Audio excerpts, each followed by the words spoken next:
That's Southern Arkansas. Okay. And coming up in a couple of weeks, you'll be back in Europe playing ball. You want to just kind of fast forward just a little bit. We're going to bounce around and go back and forth, but just fast forward a little bit. Talk about your Division II and how you transition to playing professional basketball as a point guard. Is that right? Yes. Over in Europe. It's definitely different because going from Division II, it's like I'm playing guys my height, more my weight, and like when you transfer to get over to overseas, it's different. It's a whole different type of game. Like they play more slow and fast, but they bigger, So Okay. the game is different. You with players that's maybe not be as good as you, but then on your team, so you be having to like teach them stuff. You got to talk to them. It's not like being over here in the States and everybody know how to play and everybody know how to play the right way. They might not know how to play like how you play. So you have a bigger role. You're not out there just playing for your school. You're playing for a country. So they take everything more serious. So it becomes more of a business than just a game. Now, and see, you just said something, right? Because representing a local college, representing a state college, or representing a region, or either representing the East Coast or the West Coast is one thing, but to represent a country, that's a whole nother thing. That's a whole different ball game there.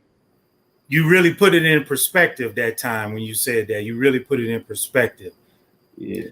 So you currently you have an agent and sports management. You want to shout them out? Yeah. So right now I'm going. I was with Priority Sports, but I'm not with them no more. So right now I'm just working with an agency called Eurobasket. Okay. So shout out Eurobasket. Shout out Dusty.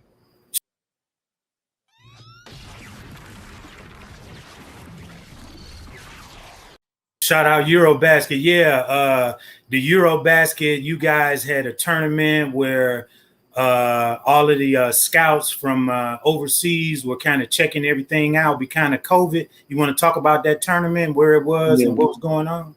So I played in the Eurobasket. So basically it's like agents and overseas teams, G League teams, they all can come in and watch. So I played in the Vegas one, but it was COVID. It was during COVID. So usually the Vegas camp is the same time as the NBA Summer League. So usually you can have NBA scouts, overseas scouts. That it's literally in the same gym right after the Summer League is over. Right after the NBA Summer League. Yes. Right. Yeah, so they usually have that literally right there. So it's very beneficial. Okay, that makes sense. And in the title, if you just joined us, we are joined by our illustrious guest, Mike Boatright, number 22, pro basketball overseas point guard. And we are discussing college athletes getting paid, the sports entertainment business. Mike Boatright's fashion brand SGF, Sacrifice, Grind, Faith. Mr. Boatright playing in the D1 and Juco leagues, and just basically how he got it out of the mud to be a professional basketball player overseas. We're just talking about the Eurobasket that takes place in Las Vegas, goes on the same time that the NBA Summer League goes on, and you guys play on the same court after the Summer League. Right. So they have multiple camps. So they have I think it's in 4 different states at different times. So if you don't want to going to Vegas, I feel like it's other opportunities you can go to. It's 4 different camps. Okay.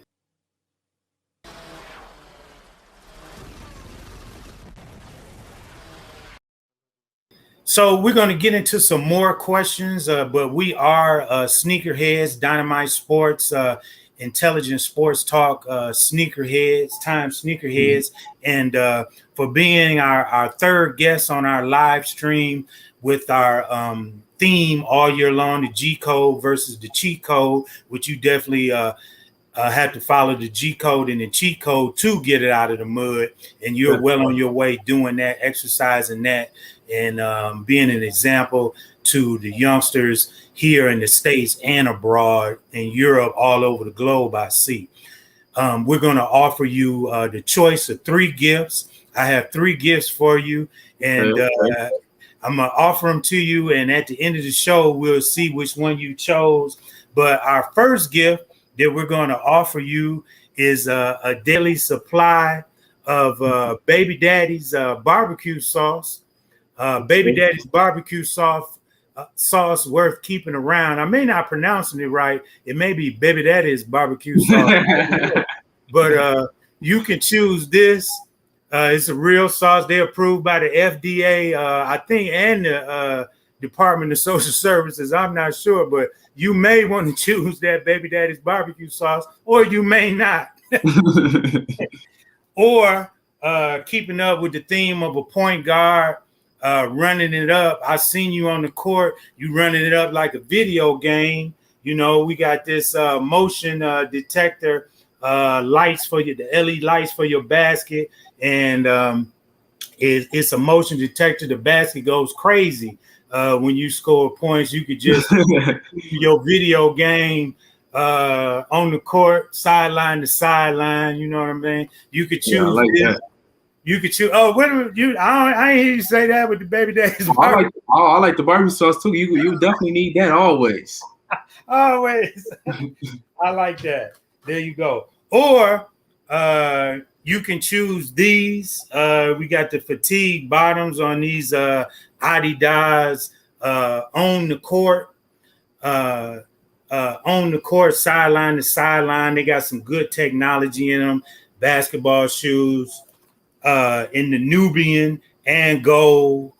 It's the Nubian and gold, the black and gold colors. They got extra cushion around the ankles and all the latest technology inside of them.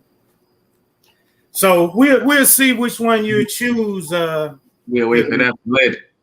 We'll see which ones you choose at the end of the show.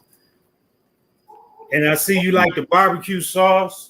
You like to lighten up the court like a video game. I like the shoes too. And you like the shoes too. All right. So we'll see at the end of the show which ones you choose. So I have a few more questions for you as we get into your story. Let me just kind of ask you some round robin questions. So what one word would describe you on the court or off the court? You can just pick one word.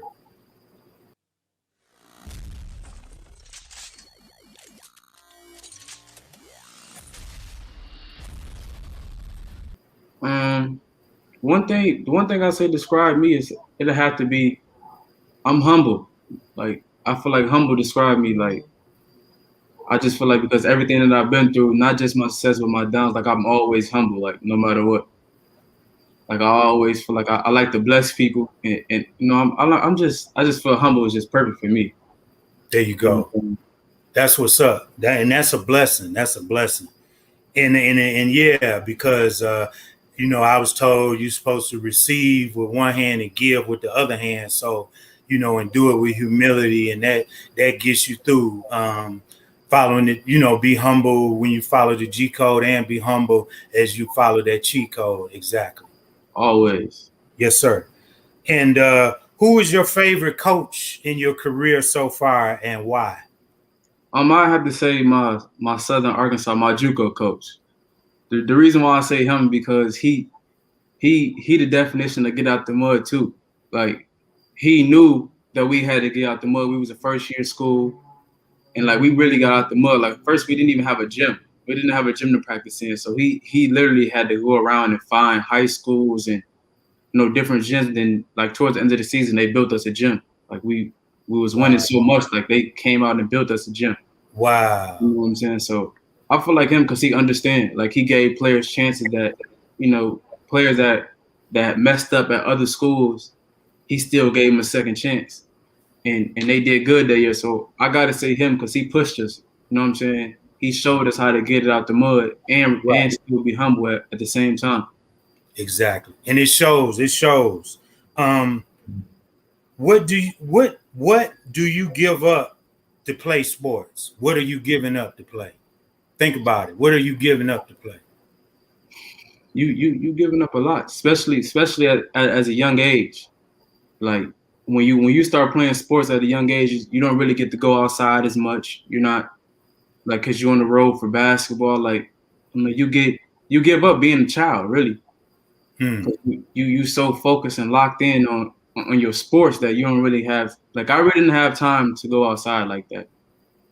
I was a 3 sport athlete, so I really didn't have like a, you know what I'm saying, like a regular child where you outside playing, riding, but I didn't really get to do it. Okay. That's very revealing. Facts, bro. Facts. Lot of haters. Tell me where they at, though.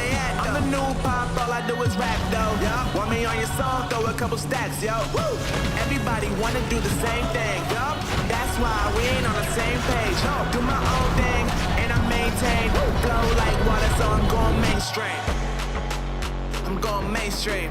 Flow like water, so I'm going mainstream.